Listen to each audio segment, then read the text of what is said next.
I was born and brought up in Pembrokeshire. I've lived here all of my life, and I know what a jewel in the crown it is. It's an amazing place, and I saw an opportunity to create something very special, very upmarket, year-round tourism with a lot of undercover facilities, but it had to be done with real quality, and it had to be done with a real care and understanding for our guest profile, and that's what we've done.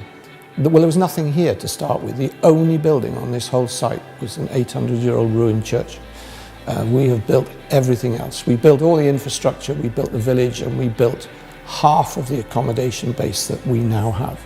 We hung on in there through the recession, but it was only the addition of another 50% of accommodation that has turned the business, turned it around and made it the profitable, great business that it is. We've maintained over 95% occupancy over the past 3 years through identifying early the future gaps in customer purchasing, through year-long marketing campaigns, and we've also done this through quality content on our social media platforms, and also worked really tightly and closely with our blogger networks to give us honest reviews. Bluestone is a people-centred business, and employee wellbeing is absolutely at the heart of that. By having a motivated and engaged workforce who we look after, then hopefully they're going to perform at their best, and that's important for the guests.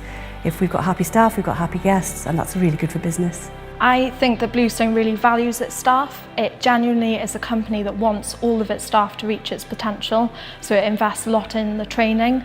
And also another thing that's been quite recent is all of the investment in wellness, and they're also always trying to think of other things to do, like fitness classes, swimming lessons, anything to get the staff engaging with each other outside of work.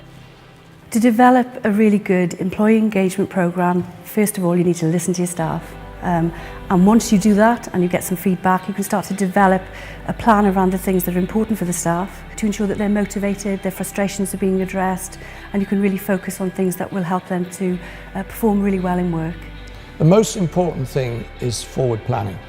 You absolutely need to plan for when things go well, for when things go wrong, and you need to stick to that plan. And the other thing is you need to surround yourself with the best people you can possibly afford to employ at the time. Don't ever be afraid of employing good people, because you need them, and you need to look after them, and then hopefully they'll look after you.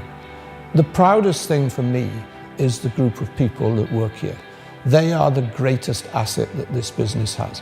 We have a lot of facilities, a lot of accommodation and other facilities, but it's our people that give me the absolute pride. And to see some of them standing out front and talking today and taking people around and showing them, that's what gives me the ultimate satisfaction.